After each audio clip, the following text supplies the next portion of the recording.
وَإِذَا قِيلَ لَهُمُ اتَّبِعُوا مَا أَنزَلَ اللَّهُ قَالُوا بَلْ نَتَّبِعُ مَا أَلْفَيْنَا عَلَيْهِ آبَاءَنَا، اور جب ان سے کہا جاتا ہے اتباع کرو اس کی جو اللہ نے نازل کیا ہے، قالوا وہ کہتے ہیں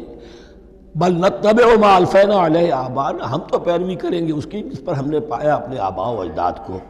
اولو کان آباؤہم لا یعقلون شیئا ولا یہتدون، کیا وہ اپنے آباء و اجداد ہی کی پیروی کرتے رہیں گے، خواہ ان کے آباء و اجداد نہ کسی بات کو سمجھ پائے ہوں نہ ہدایت یافتہ ہوئے۔ میں نے عرض کر دیا تھا